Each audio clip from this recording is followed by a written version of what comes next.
How to fix Snapchat no connection error. Hello guys, first thing, open the settings on your phone, go to the apps manager.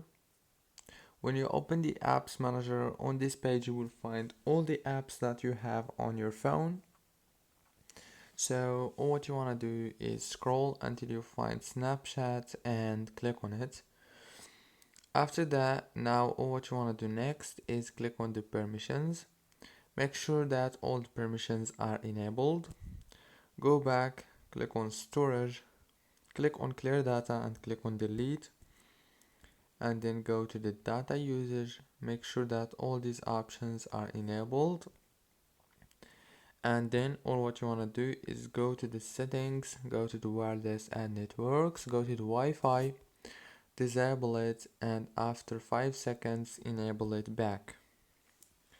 That's it guys, don't forget to like, subscribe.